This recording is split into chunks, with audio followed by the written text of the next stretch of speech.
Hey, Mr. Mash. Yes, Mr. Bangers? I got an idea. Okay. You know that episode we did last time? Yeah? I think we should recreate that episode shot for shot, scene for scene. Hey, we're recording. What, dude?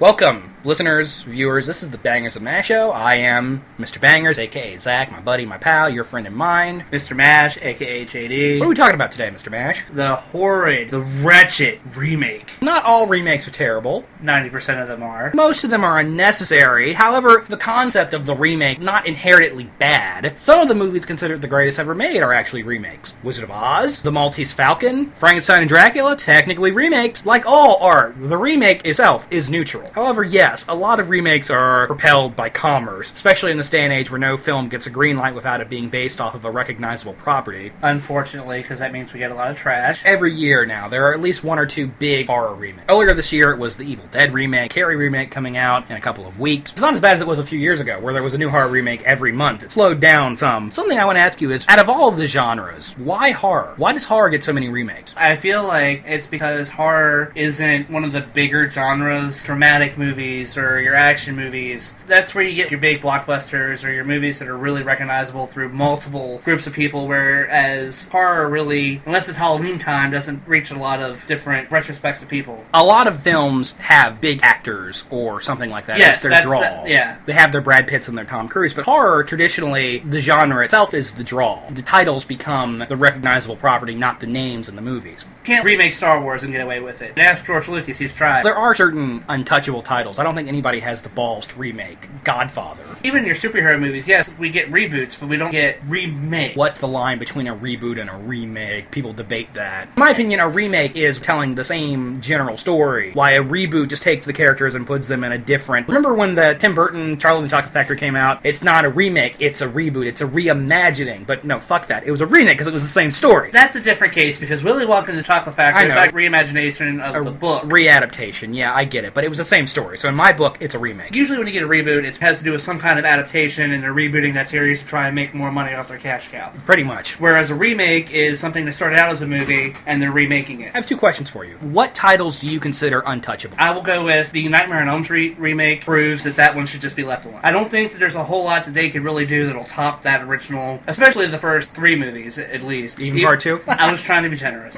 We've talked at lengths about our thoughts on the Nightmare remake. Yeah, it's definitely a misstep. Getting back to what titles we consider untouchable, I'm going to go with the obvious ones. Exorcist, Jaws, Alien. A lot of people consider the original Halloween untouchable. Those are generally the ones that I feel like should definitely not be remade. A lot of people consider the original Terminator untouchable. I think that's something that is going to get remade someday. I feel like that's an untouchable. It wouldn't surprise me if they do a Star Trek 2009 thing with that, because time travel, they can do a in-continuity reboot. That might be interesting. Maybe, depending on how they take it. Some remakes are better regarded than others, and I've got a list of them here. The funny thing is, a lot of these movies we're not going to be able to talk about in any detail. What would you consider the greatest horror remake of all time? Probably The Thing. John Carpenter's The Thing, pretty unanimously agreed upon best horror remake. We're not going to talk about this movie in any detail, though, because we're going to be doing a show in the very near future that will be talking about this in more detail. So we can't talk about The Thing. In general, comparing it to the original, another highly regarded remake is David Cronenberg's The Fly. That's usually the second one you see on the list of great horror remakes. I feel like both The Thing and The Fly do something that every good remake should do. They take the general premise of the story. Guys at Arctic Research Center dig up alien, guy goes for teleporter with fly. They take that as the starting point and go in a very different direction with it. However, they respect the spirit and themes of the original movie. If you watch the original Fly from the 50s, it is ultimately a love story. What is the wife willing to do for the love of her husband? It's basically what that original movie is about. It's in the same vein as like a Shakespearean tragedy. It very much is a tragedy, and I actually love that original movie. When I was about 10 years old, it was my favorite film. It also has probably one of the most recognizable scenes in horror history in it. Where she pulls off the cloth and fly head, and then she screams. There's that, and then there's the other one. Oh, Help Me? Yeah, the Help Me. That's probably the most recognizable and probably the most parodied.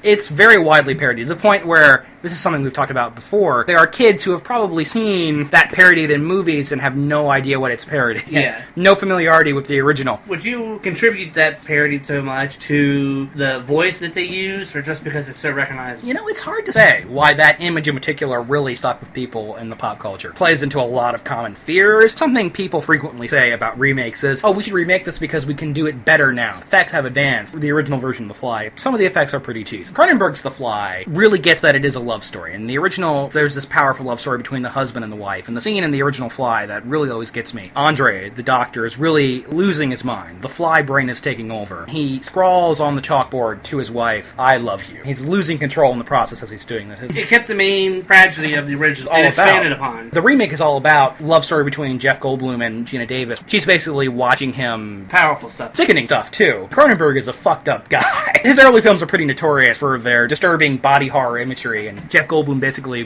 rotting, his ears falling off. Cool stuff. Effects-wise, it's brilliant. Really love the original, and I love the remake. In the early 80s, there were a couple of examples of these films from the 50s getting big-budget, effects-driven remakes. I think this is for a couple of reasons. I think, first off, yes, the effects had advanced to a point in the 80s where you could do these things more convincingly. But secondly, I think the real reason a lot of these directors were raised on those movies. That was that generation watching those movies on TV. That's why there was this influx. Is it nostalgic to say that the remakes in the 80s were, I don't want to use the word necessarily better, even though they are, but in the sense they were more sincere? Not only did they have an appreciation for the original films, but they also had more of an artistic vision, in some cases as lost today. And I think another thing that's relevant is John Carpenter has been very open about how much he loves the original Howard Hawks version of The Thing. He's a huge fan of that movie. There were a lot of these 50s remakes in the 80s. I mean, obviously The Thing, The Fly, The Blob is a very good remake. I don't think it's as well regarded as the other two I mentioned. I think it's superior to the original. Pretty solid.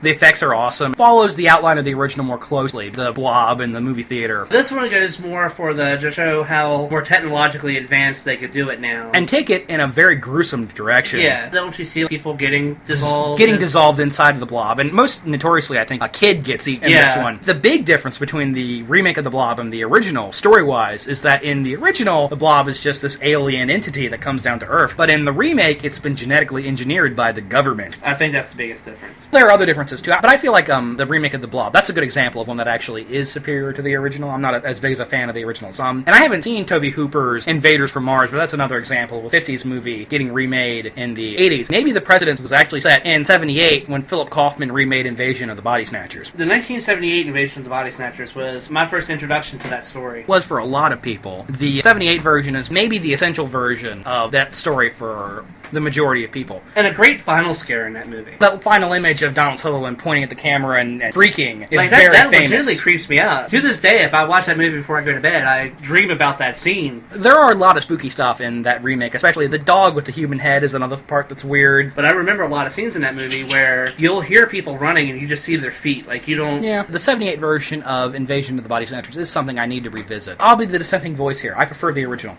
I really think the original is the better movie. The pod people premise is something that's really entered pop culture. That phrase, pod people, something people use and maybe aren't even aware of what it means. The thing with the original is that it opens up with Kevin McCarthy running into the police station. Yeah, like it has a really powerful opening. The sheer premise of the Body Snatcher setup, everybody has to sleep, and that's when they get you. They don't kill you, you're not mutilated, you just lose your personality. You lose your soul, basically. That gets at something very primal. And people have read that original movie as either an allegory for the McCarthy Murphy witch hunt or for communism. It can be read both ways. A Remake from 78 is frequently read as an indictment of the 70s pop psychology me generation. And I think maybe that's why I don't like it as much, because that theme is not as relevant to me. I'll actually flat out say this. The 1993 version of Invasion of the Body Snatchers, called just Body Snatchers, directed by Abel Ferrara, I actually like that better than the 78 version. I don't know that I like it better than the 78 version. I've seen that one more recently, though. Mm-hmm. It's a good film. It's a good film, yeah. Great cast. Gabrielle Arnoir, Meg Tilly, Arlie Ermey, Forrest Whitaker. Great psych-out scare with the little boy in the helicopter. I don't like that scene. I love the scene where the pods are above the bathtub. Oh, yeah, that one. The one where she's in the bathtub and you see it creeping down. Oh, God. That plays on some common fears, too, falling asleep in the bath. What's really cool about this Body Snatchers, the 93 version, they drain all of your insides out to make the pod person. Because really, you crumble into ashes whenever somebody... They really play up the body horror element to it. Yeah. Which I also like. Takes in a different direction where suddenly the pod people are a metaphor for the dehumanizing effects of the military, because the film's set on a military base. This is a true reboot, because it's a completely different story. It just uses this premise of the pods, not as much as a straight remake as the 78 version does compared to the original. And of course there was another remake. Did you see, I think it was 2007, the one with Nicole Kidman? I didn't see it. I heard it was terrible. And it did away with the pods. No, it didn't. I heard that it's like Space Boars or something. The main thing is they can spit on you. Oh, that sounds bad. It's like this snot-looking stuff that encompasses your whole body. Okay. I also hear that they changed the ending where it can be reversed. And that completely goes against what the entire point... It's not good. I wouldn't say that it's absolutely terrible, but it's certainly not good. Different remakes take a different approach to it. Seemed like for a while there, every week there was an announcement of another 70s or 80s classic was getting a remake. There were some good films that come out of that environment. The 2003 Willard, in my opinion, is another example of a remake better than the original. I've only ever seen the remake, so I can't say. And most people haven't seen the original Willard. It's never been released on DVD. It maybe has been released as a DVD on demand title. Maybe?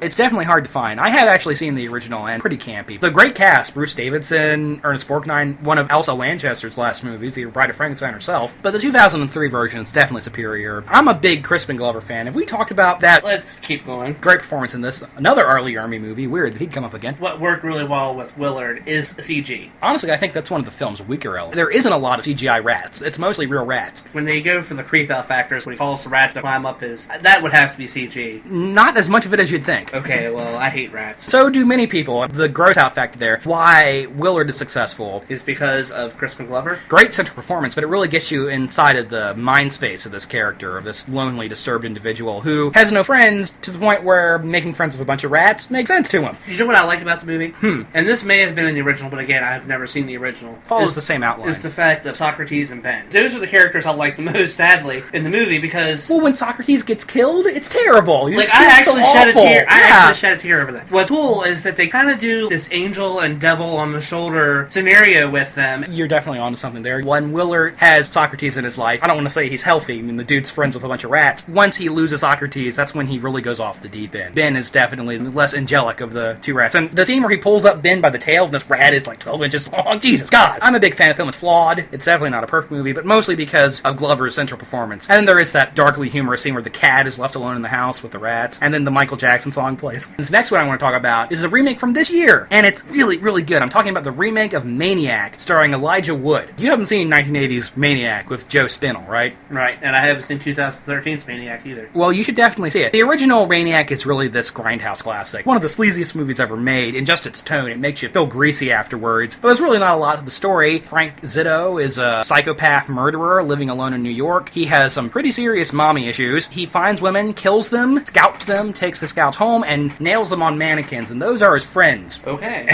And that's pretty much the setup of the original. If you like that kind of sleazy grindhouse cinema, you'll enjoy this. It's infamous for a scene where Tom Savini gets his head blown off with a shotgun. One of the best exploding heads in cinema history. No, it can't be better than Deadly Friend. The big gimmick with this remake is that the majority of the film is told in first-person perspective. You are seeing through the killer's eyes for the majority of the runtime. That's cool. It's a very interesting device. The original Maniac has been, maybe not unfairly criticized as misogynistic. All his victims are female. This is a movie about a guy that just kills women. That's a theme in this movie, too. He's still targeting women. He's still hunting them down, killing them. The stabbings are brutal. By doing it in that first-person perspective, suddenly the audience becomes implicit in the crime. Maybe this is an example of a horror film that drawing the subject into stark relief and saying to the audience, is it okay that you like this? It also pulls you into this person's world. You know, Elijah Wood is quite adept at being a creepy weirdo. Yeah, it's not very often you see horror movies from the first-person perspective of the killer. It does happen, but you don't... I don't know if I've ever seen a movie that is told completely from that perspective. Exactly. You could argue the original Friday the 13th. Halloween did it. The Italian giallos are infamous for it. Those are just the attack sequences. The whole movie isn't done that way. It really draws you into the world. Even though Frank is this brutal, vicious serial killer, he's very sympathetic, ultimately. There's a line that really makes me think this is truly an attack on that kind of sexist mindset. He has a woman tied down, and he's basically torturing her. He's cutting along her back. She says, "Please don't kill me." Frank says, "I don't want to kill you. I want to keep you." I really, really enjoyed the remake of Maniac. The score in this thing is phenomenal. It's 80s synth score, freaking beautiful. If the movie doesn't do anything for you, the music is great. Great performance from Elijah Wood. We're going to be talking about this movie again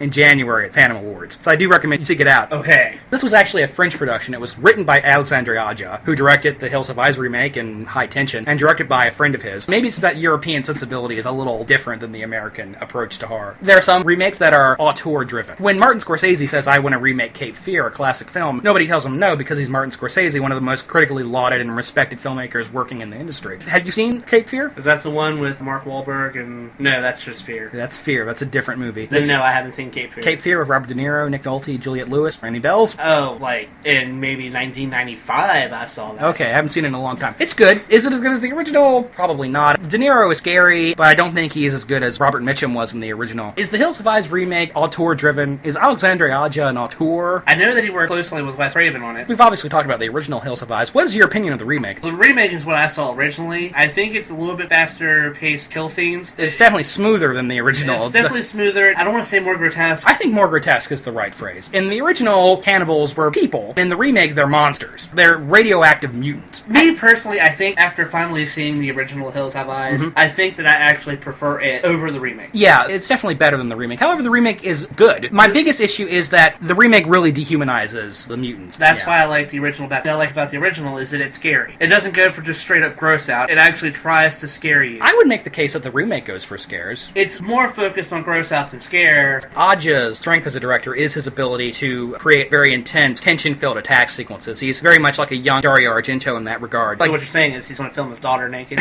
So that's really the advantage of the Hills Have Eyes remake. The scenes at the end, for example, where Doug is fighting Pluto in the remake, who is a giant, grotesque, hawk-like entity, that's a very intense scene. So I do like the remake. Is it as good as the original? No, but it's a good effort. When he goes to get the baby at the end, yeah, and he's in the town, and he's exterminating them, basically. And he's exterminating shoving them. Axe spikes into eyes. His hand gets almost cut in half, and you see that. Oh, it's definitely a gore film. Actually, when I saw the Hills Have Eyes remake in the theater, I remember remarking, this is the goriest R-rated film I've ever seen. Is it still? Well, I don't know in 2013 if it is. We had the Evil Dead remake this year. I think there are some remakes that look at the original and say, let's do it as a comedy. Speaking of Alexandre Aja, he also did the remake of Piranha, which is pretty much a gore comedy. I really enjoyed it. It's a lot of fun. More focused on the comedy aspect. It's not going for deep thought. It's a movie where there is a 5-minute sequence of beautiful naked women swimming around underwater making out with each other. There's a 5-minute sequence where a guy's penis floats into the water and gets eaten. It's a gore movie. It's not mean-spirited. Well, maybe it is mean-spirited. I don't know. I thought it was pretty funny. The My Bloody Valentine remake. The original My Bloody Valentine is widely regarded as one of the better 80s slasher movies. Its characters are more developed and more interesting, and it has more of an atmosphere and more intensity. A lot of fans of the original criticize the remake for not having those things. I've never seen the remake. I've only ever seen the original. I'm missing out, honestly. Maybe a little bit to turn your brain off. Gore slasher movie. There's a scene where a naked woman is stalked by the killer, and it's gratuitous, and it was shot in 3D. The guy's head is bisected with a shovel, and then you see the top of the head slide down the shovel towards you. That's the kind of level we're on here. It's not great cinema, but it's pretty entertaining for what it is. But those are what I would consider good remakes. Right. And then there are a lot of remakes that are just meh.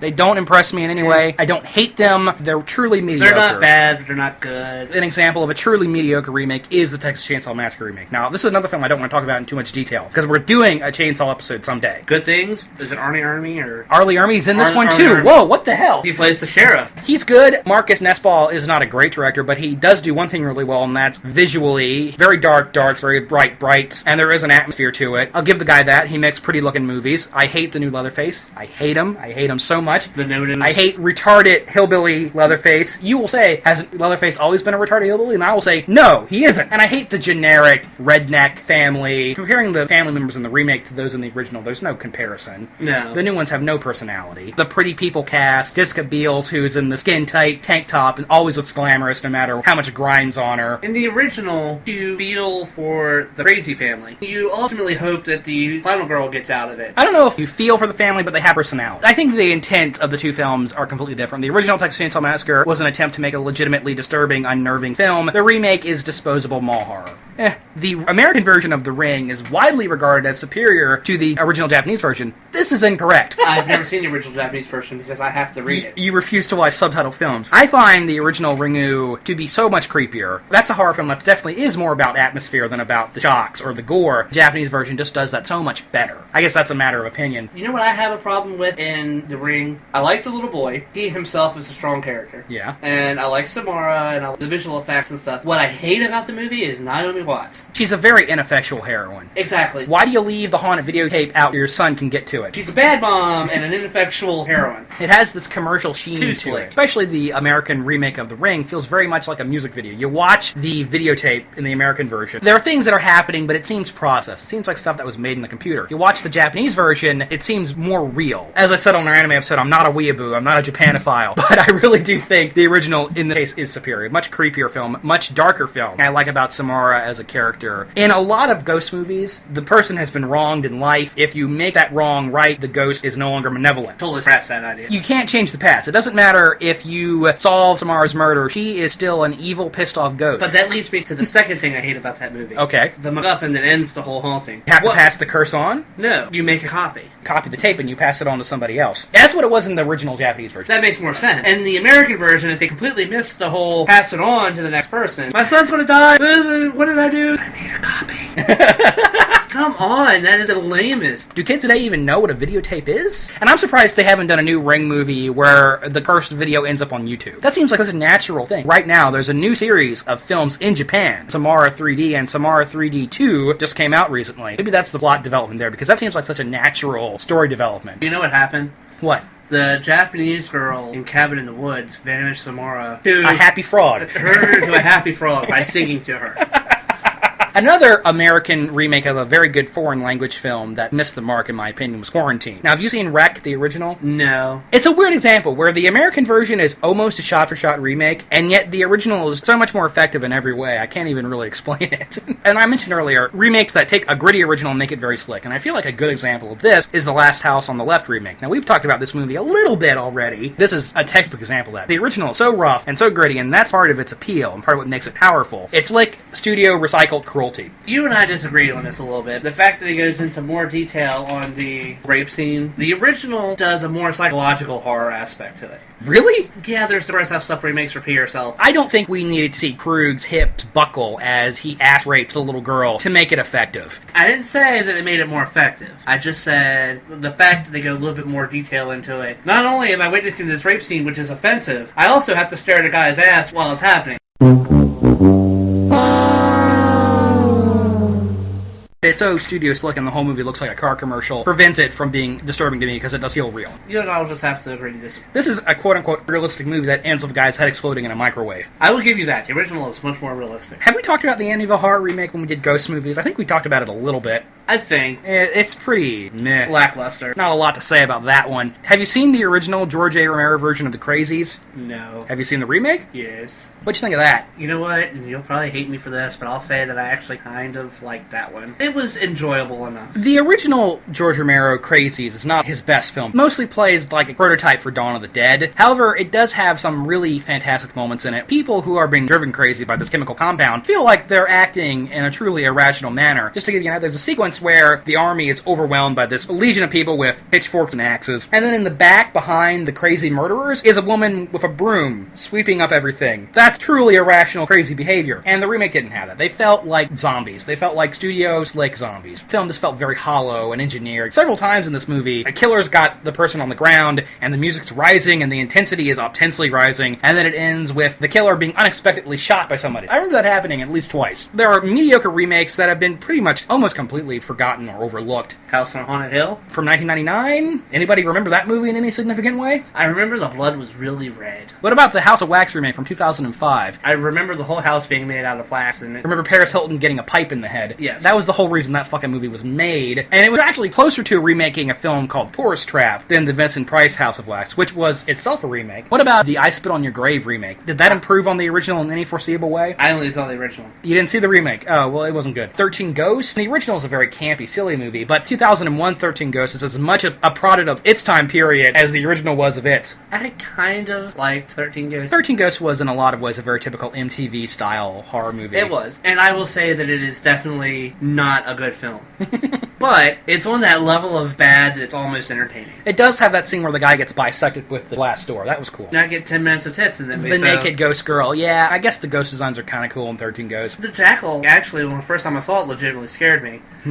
That was when I first saw it in 2001. I was how old? I guess you would have been, like, 13. Legitimately scared me was a bad term. I remember Matthew Lillard being really annoying in this, and... Oh, I hated him. Though, of course, Matthew Lillard is annoying in everything. I liked him in Scream. No, he was annoying in that movie. Oh, he was, but that added something to his character. What about the Toolbox Murders remake? I know you've seen the original. Have you seen the remake of the Toolbox Murders? No, I've only seen the original. It's not really an improvement, and the original isn't that good of a movie. That's an example of a film that might have prospered from a remake. Instead of having that awesome opening 15 minutes of gore, if they maybe spread that out throughout a whole movie, the remake is kind of lame. Yeah, the original is more of a character study than a... Those first 15 minutes are awesome, and the rest of it is pretty forgettable. And you made me watch the whole movie, too, you bastard. I saw the first 20 minutes. I saw the masturbating girl get killed with the nail gun. Isn't that enough? And I'm a big Angela Bettis fan, and the remake didn't do anything for me. Now, those are remakes that are forgettable and mediocre. What about the remakes that are truly bad, that are terrible? Is there any horror remake more notoriously misguided than the shot-for-shot 1998 remake of Psycho? For starters, Anne Heche. Yeah, no Janet Leigh, that's for sure. Vince Vaughn is Norman Bates? Vince Vaughn, who's now known for comedy. It's hard to remember that he was even a dramatic actor once. I think he was the least of that movie's problems. Psycho, the remake, was directed by Gus Van Sant, who got his start in art cinema. Movies like Drugstore Cowboy and My Private Idaho. To this day, makes very arty movies. Now, what was that fucking movie he did about Kurt Cobain? I don't remember, but... Do you remember, it might have been last year, when I rewatched the Psycho remake, and I come up to you and I was like, Zach, did you know that Vince Vaughn was in the Psycho remake? And you're like, yeah, I know, he used to be a dramatic actor. I never knew that. Gus Van Sant, being the kind of filmmaker he is, doing a shot-for-shot remake of Psycho had to have been a statement. Look at how stupid and unnecessary this is. Look at how pointless this is. Why remake Psycho? That has to be exactly the point. Does that make it a good movie? No. Does that give you any reason to watch this one over the original? Absolutely not. He was making a statement there. Somebody said, let's remake Psycho to him, and he said, why would you remake Psycho? That's completely pointless. And then a light bulb went over his head, and he said, aha! It is completely pointless, and I'm going to prove that. And this is actually some sort of weird satire on the studio system. Still doesn't give you a good reason to watch it over the original, though. We're not going to talk about this next one in any detail, because very soon we will do a whole episode about this. Another very notorious remake is the Rob Zombie Halloween from 2007. Aren't you one of the ones that said that this one wasn't... I kind of like this movie, and I'm going to explain why. Rob Zombie had his heart in the right place. In some ways, the Halloween remake is maybe more valuable, because unlike the sequels that just repeat what the original did, Rob Zombie tried to make it his own, and he made it his own by doing his white trash horror thing, and a lot of people really, really hated that. He hated that he made Michael Myers a troubled kid. Wasn't a serial killer because he was just inexplicably evil, but because he had a really fucked up family life. Tries to have it both ways in the second half, where Michael Myers is a hulking supervillain that's killing people left and right. I'm not saying it's a good film, it's a misguided film, but at the same time I feel like Rob Zombie was at least trying to do something different. But I do understand why people hate this film and hate it vehemently. I get it. I get why people hate it too, but I will even say that it was a nice try, it was different. It was different enough while still respecting the original... Not respect. Yeah, some people would say it doesn't respect the original. That's when the movie really starts to fall apart in that second half, where it becomes a straight remake of the original Carpenter film. As long as Zombie was doing his own thing, it was more interesting. No, Michael Myers really is a soulless murder machine. Yeah, he's going to chase Laurie and kill our friends. That's when it became less interesting to me. About the movie? What was that? Rip my heart out when Danny Trejo gets killed. No, Mikey. Bad Mikey. You don't kill your only friend. And I feel like that's a mistake in the screenwriting. Rob Zombie's trying to say this is how far gone Michael is, that he kills his only friend. There's nothing in that remake to suggest that Michael Myers is pure evil. It really does go with the theory that he's just a fucked up kid. So when he suddenly becomes this evil entity, it doesn't make any sense. It doesn't work. We're talking too much about it. Yeah, we are. You haven't seen the remake of The Wicker Man. Now, I haven't seen the original either. Some people consider that original a really great movie. I like it. I don't think it's a great film. I certainly don't think it's Do I need to bother myself with watching it? I don't think you would like it. It's very slow-paced. Okay. That remake is just out of control. Nick Cage punching people in bear costumes, screaming about how it got burned. I don't think we need to go on any detail about that because everybody's seen the YouTube video. It has to be a comedy. I can't see how that wasn't intentional. What about The Island of Dr. Moreau from 1996? Oh god, I haven't seen that in so long. This movie destroyed some careers. Val Kilmer's career destroyed Richard Stanley, the director's career. Batman Forever. No, Val Kilmer had a career because of Batman Forever, and then he did Island of Dr. Moreau. Destroyed Zura Balk's career. It really is a mess where you can see that this was torn apart by the studios in the editing room. It's the Bat curse. The Bat curse. Some people think there is a Batman curse. What about the 2009 version of The Fog? I haven't actually seen the 2009 version of The Fog. I've tried to watch it. Is it as bad as everybody says it is? I can't get into it. The original is so strong and so powerful. So atmospheric. So atmospheric. That remake is I not. feel like that belongs in the completely misses the point. A lot of CGI fog. It's just a bad movie. My big thing is, in the original, the part was played by Tom Atkins. Tom Atkins, Madly Man. Tom Atkins, The Mustache. Tom Atkins, Thrill Me. And in the remake, that played by Tom Welling from TV Smallville.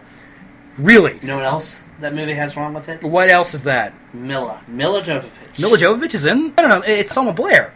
Selma Blair is in the Adrienne Barbeau part. Flat-chested Selma Blair playing Adrienne Barbeau, who's notorious for her bra size. I thought it was... No, it's Selma Blair. It's not Mila. I can tell you that. Maybe, but you're going to look that up after this podcast. What about 2004's The Stepford Wives? Now, this is an example of something that maybe could have worked. The original is a horror film. The remake is a comedy. The original is a movie about what scumbags men are and how they don't treat their wives well. And how, yeah, they really are willing to have their wives murdered and replaced with a robot just so she'll have bigger tits. That's what the original is all about. You could approach that same subject matter as a satire. It could have been funny. It's as if the screenplay was written as a smart satire, and then at some point it became this broad, wacky comedy. I believe what happened is somebody in big studios was watching the original Stepford Wives. Oh, this is satirical. Bet the average public Won't get it. So let's make it a comedy. And then he stuck his hands out like this in a big Broadway fashion with spirit Let's fingers. make it a comedy! Exactly. You did that really well. I feel like the remake of The Haunting from 1999 completely misses the point. The original was all about suggestion and atmosphere, and the remake is a CGI special effects movie. I really hate the 2007 version of The Hitcher. That movie's fucking terrible. Yeah. And it's not because of Sean Bean. Sean Bean's okay. He's no Rutger Hauer, but he's okay. In my opinion, that completely misses the point of the original. And then there are remakes that, in my opinion, why even bother? Why bother remaking The Omen and make it a shot-for-shot film? Why bother taking an obscure 80s slasher film like April Fool's Day, or The House on Sorority Row, or Mother's Day, and remake it into something completely unrecognizable? Does House on Sorority Row have any recognition with the kids? Do kids know what that movie is? No. Why take an original story and slap that name on? What's even the point? Why not just make it an original film? Now, have you seen the April Fool's Day remake? No, I haven't seen the original April Fool's Day. It's god-awful. Have you seen the Sorority Row remake? Yes. Pretty bad, right? Right. I didn't see the When a Stranger Calls remake. Did you? I did, actually. Was it shitty? I don't want to say it was shitty. The only thing anybody remembers about the original When a Stranger Calls is that opening 10 minutes, which are awesome. And the rest of the movie, nobody cares about. In theory, taking that opening 10 minutes and extending it to feature length seems plausible. This was a PG-13 like mall horror movie. Yes, it was very mall horror. That opening 10 minutes works because it's 10 minutes and not 70. I kind of liked it, but not because it was a... Here's an example of some remakes that were in development at one point and then scrapped. Just to give you an idea of what might have been. Was it Near Dark? Near Dark was not only remade, it was actually shot. They filmed it. It starred Milo Ventimiglia. It was shelved for some reason. Every once in a while somebody will say, yeah, that's going to come out eventually. But I think this might be a true missing film, just never going to see the light of day. It was a Platinum Dunes production. The original Near Dark is a great film, one of the best vampire movies ever made. I don't want to see a Platinum Dunes version of that. And maybe Michael Bay and Samuel Fuller had a weird moment of self-awareness where they realized,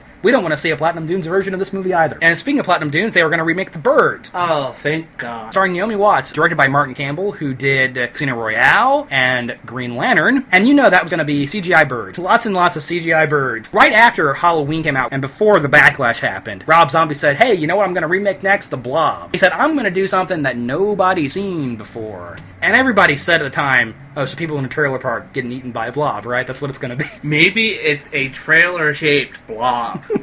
Rob Zombie does some things well. I don't think The Blob's a story he could bring anything really interesting to. I believe it would be too special effects heavy Yeah. for his type of movie making. If you go to IMDb, this might still be listed as in development, but it's not going to get made. J.T. Petty, who's an interesting filmmaker, indie filmmaker, was going to remake Faces of Death. Now, you know what Faces of Death is, right? Okay, Faces of Death was a direct-to-video film released in the 80s that purported to show real death. It didn't, really. Most of it was staged, probably most infamous for a scene where supposedly we're seeing a live monkey getting its brains eaten. It's not a real monkey. When you first hear they're going to remake that, then you actually read about J.T. Petty was actually going to make this be about voyeurism and violence in the media, and hey, that sounds really interesting. Subsequently, it didn't get made. You mentioned a remake of Hellraiser earlier, and this is something the Weinstein still want to do. I really have no interest in a Hellraiser remake, unless it's directed by Pascal Lorguier, who was attached to do it at one point. Pascal Lorguier did a movie called Martyrs, which is one of the most disturbing horror films I've ever seen. It really takes the term torture porn to a whole new level, but it's not just senseless. It's not just gore for gore's sake. It's a movie actually about something. He was really the only filmmaker I could see doing an interesting remake of Hellraiser. He's no longer attached to it. Well, I maintain that I never want to see a Hellraiser remake. It would have to be very, very different. I feel like Hellraiser could be an interesting remake if you did what you're supposed to do with a remake and tell a very different story while maintaining the spirit of the original. I disagree. That is a movie that if it was made today, somebody would do with a lot of CGI and little practical effects, and I just feel like it would suffer. You know a movie that made today would suffer? Rosemary's Baby. They were talking about remaking that. That's a film all about tension and pacing and slow build, and that shit wouldn't fly in today's theaters. You know it wouldn't. Creature from the Black Lagoon remake, been talked about since the 80s. It still hasn't happened. At one point, Brett Esner, Michael Esner's son, was going to make it, and it was going to star Bill Paxton. I like Bill Paxton. Was he going to be the creature? Yeah, no, I don't. He wasn't. A Creature from the Black Lagoon remake could be cool, honestly. I feel like that could be interesting in the right hands. Guillermo del Toro, who was attached at one point, could make it interesting. Universal wants this to be Van Helsing. No. You and I have talked about this before as far as what remakes we want. I told you before that I would like to see the Universal classic horror movies. I feel like if they could find a way to keep that atmosphere that the originals had, expand upon the story. You know what I want a new version of Creature from the Black Lagoon to be? An actual tragedy? Make it a love story, man. Go for it. Obviously, the ecological themes, which are present in the original, could be played up to a very higher degree today. You can make this a story about man's exploitation of nature. There's a potential in that. If the studio wants this to be a big special effects blockbuster action movie, it's not going to be worthwhile. A Child's Play remake was going to happen for a long, long time, and eventually the guy who owns the rights just said, fuck it, let's make a new sequel. And that's coming out in a couple of weeks. By the time this podcast comes out, it may already be out. Do you think a remake of Child's Play could have been interesting in any way? That's another one that is CGI heavy. Is it necessary in any way? No. Besides, Chucky's a complete joke anyway because of those last two sequels. Whoa. Bride of Chucky is a good film. Well, I don't know if it's good, but it's entertaining. Eli Roth was going to remake The Funhouse, and when I was doing some research for this episode, doing some Google searching, The Funhouse was a title that came up a lot as a film that could prosper from a remake. I disagree. This is another movie that's all about pacing and delivery. Modern studio horror has no patience for that shit. This next one I'm going to mention is especially blasphemous, and thank God it didn't get made. They wanted to remake Rocky Horror Picture Show as an MTV TV movie starring Marilyn Manson as Frankenfurter. No.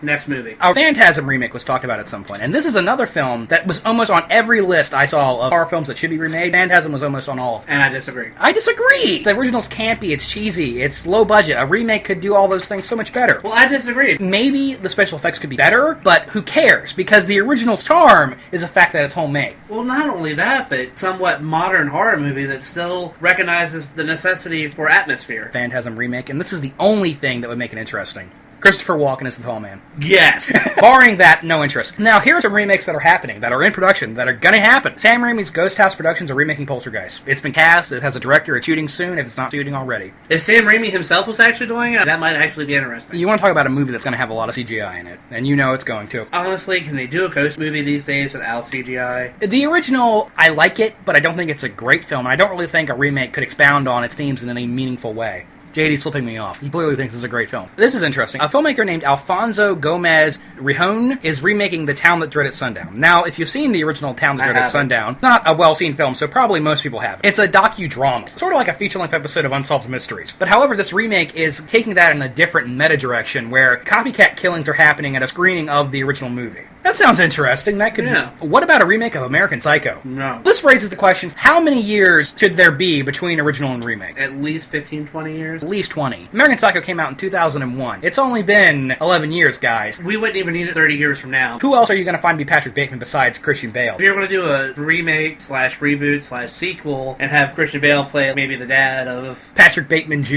Yeah. The thing about the American Psycho remake that sounds really terrible, beyond just the fact that it exists in the first place, is that it's going to be set in the modern day. I hate it. The original's all about the 80s. Guess with the March on Wall Street and all that stuff happening, maybe, potentially, but nah, fuck it. No, next. What about the next big budget mummy movie? Is it really time for one? If you were going to do a remake of the original Boris Karloff mummy and actually make it a real horror film, yes, that could be interesting. But if you want to repeat what Stephen Sommers did, I don't really see that the guy who did Mama is going to direct this movie. No, I didn't see Mama. It didn't look that good. It was better than the commercials made it out to be. I don't think you'll like it. What about Attack of the Killer Tomatoes? Does that need a remake? No. And this is one that hasn't been talked about in a while, so I don't know if it's still happening or not. That's a weird title, remake. Are they adapting it as a true horror film? No, it's going to be a comedy. I don't know how they're actually going to be able to pull that off. They wouldn't. They couldn't. They're remaking Chopping Mall. Chopping Mall is a campy movie about robots killing teenagers that are played by 30-year-olds in a mall. It's hilarious. The remake is being directed by a guy who did you see any of the Laid to Rest films? Just gore for gore's sake, no point. He says he wants to make a serious Chopping Mall movie, which to me is like making a serious Attack of the Killer Tomatoes movie. Impossible. Guillermo del Toro has been talking about making his version of Frankenstein for years now. He would be a good director for something like that. Frankenstein, Dracula, those are franchises that could always potentially benefit from a remake. Because you can always do a different version of that story. What about theatrical version of It? Stephen King is untouchable. I don't know if he's untouchable. It miniseries was a television series. And doing it as a theatrical movie, obviously more money, you can get away with more stuff. That has potential to be interesting. But they're going to Hollywood the shit up. Who could be Pennywise but Tim Curry? I don't know. Everybody wants their own Harry Potter. Everybody wants their own Game of Thrones. Everybody wants a film series or TV series based off a recognizable literary license. And of course, Stephen King, one of the most successful authors in the history of the written word, it's not just going to be one It. It's going to be a two-part film. There are going to be two It movies. And that actually almost makes sense because of the way the original book is structured.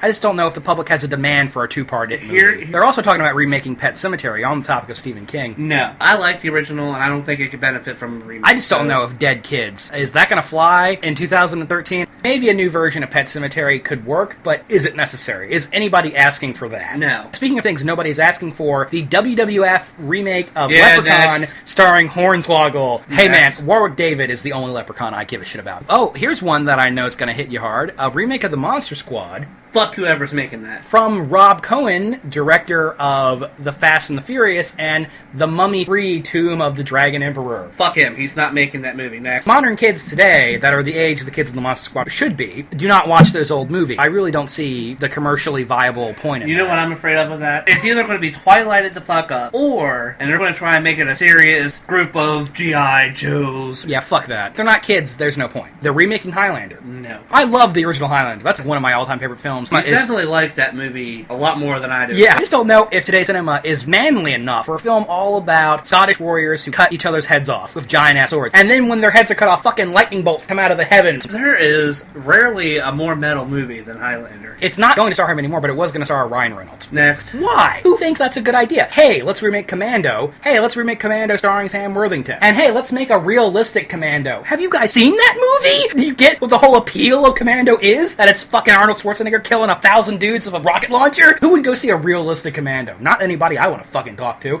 How'd it get burned? How'd it get burned? How'd it get burned? How'd it get burned? I don't know! Let's get around to what our viewer requested we actually talk about, which are movies that should be remade. We've already talked about Deadly Friend would be a great example of a remake. And you really want Mole People to be remade. I was inspired by this. Pick up my copy of the original book, Friend, by Diane Westall. I was thumbing through it, and I had actually annotated it, because I intended to write a remake. I want to do it, man! I want to remake Deadly Friend! BB isn't going to be a campy, silly robot. It's going to be an advanced AI program on a computer from a kid genius that is studying the human brain, basically trying to recreate the human brain in a computer. And when you say kid, he would be about 15. Girl next door, abused by her parents. They fall in love. She gets killed. I have a very clear vision in my head of what the remake of Deadly Friend is. I'll reference the basketball scene, but it's not going to be quite the same. I think that you should have her throw the basketball at him and it bounces off the chest. She spontaneously combusts.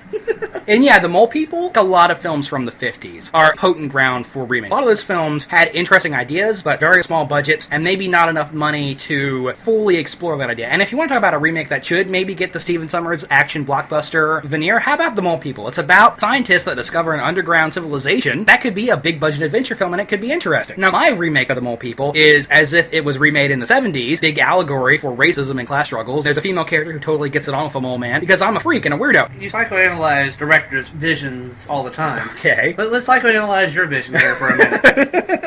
A lot of those 50s films, like Them, Giant Ants Take Over the World, that could be an awesome big budget blockbuster. I'm not saying I necessarily want to see that. I don't want to see a soulless Michael Bay the Beast version. for 20,000 Fathoms, is that the... That's the prototype for Godzilla, basically. Let's talk about a movie Guillermo del Toro should direct, a remake of 20 Million Miles to Earth. There's a guy who loves monsters, and you know he's going to make a version that's sympathetic to the Emir. That's what should happen. It shouldn't just be a soulless Michael Bay destruction movie. The film I want to talk about is Audition. Now, this is something that's going to ruffle some people's feathers, because the original Audition is well respected. Have you seen it? No. Japanese movie. It's about a guy, his wife died several years ago, and he's never really gotten over the grief of losing his wife. But his friends and his son, who's a teenager, saying, you really need to get out there and you need to date. And his friend, who owns a film studio, says, here's what we'll do. We'll set up a fake audition for a movie, and we'll bring all these girls in. It'll be just a fake audition and a way for you to pick out a girl that you want to date. And all these women come in, most of them are very vaporous and brainless, but there's this one quiet girl that really catches the guy's attention. They start dating, and they develop a relationship. She has no family, she has no friends, there's no history there. Trying to figure out who this mysterious girl is. Gets into her apartment, finds a bag on the floor. And what's in the bag? It's a guy with no legs, no arms, no tongue. It's her ex-boyfriend. This woman is crazy. She ties him up, and most infamously is a scene where she cuts off the guy's foot with piano wire.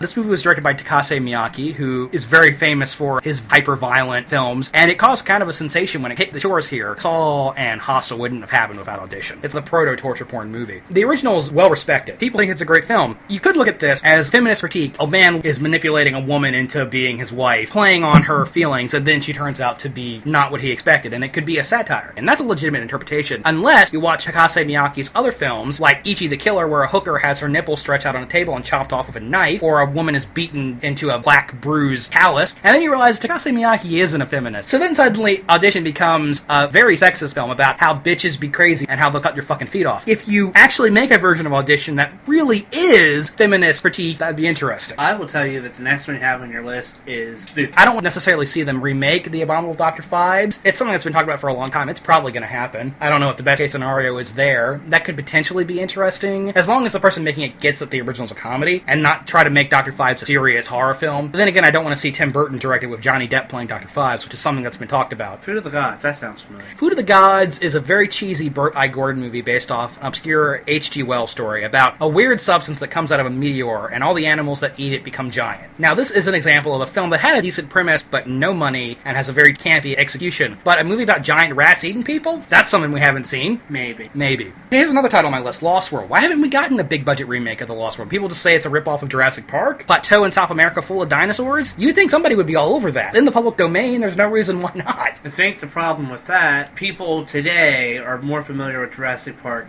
2, The Lost World, than The Lost World by author Conan Doyle. Yes, that's what you're going to run into, is that people are going to be like, completely change the island from Isla Serna, Plateau, in Mexico. I'm surprised nobody's on that. Those are things that I think could maybe have interesting remakes. What about you, JD? Really, I'm just going to say the Universal horror movies again. Well, you want to see something that continues the trend we saw in the 90s with Bram Stoker's Dracula and Mary Shelley's Frankenstein? Those movies were pretty atmospheric. They were decent adaptations. I want to see something different, yet atmospheric. I would like to see a Dracula movie set in the modern day, with the atmospheric development and the story development that the original... Interesting. The only problem with that is everybody knows that story so well. I know, but there's potential there for like a little different twist. Same thing with Frankenstein. I mean, you've already mentioned Creature from the Black Lagoon, and I agree with you. It needs to be more of a love tragedy, I would like to see an actual good Wolfman. The remake of The Wolfman was almost a good movie? Yeah, I don't want to see an almost good Wolfman. The problem with the remake of The Wolfman is you could tell that at one point in the editing phase, a good film existed. That's so frustrating when that happens. When you watch a movie and you think, a good version of this existed at one point. You know that I am notoriously hateful of CGI. Rick Baker won an Oscar for his practical effects in that movie. Practical Wolfman was awesome. Do you have him doing CGI shit? Why undermine the awesome practical effects with the shitty CGI effects? Dracula needs to be done in all practical effects, and don't give me a fucking bat form Dracula. I hate that shit. Bat Demon, I hate it. That's Dimitri from Darkstalkers, that's not Dracula. Exactly. You know, if you're gonna make it the fucking Darkstalkers film, make it. They should, but it should be better than all the other video game movies they've made. Right. Which won't happen, so...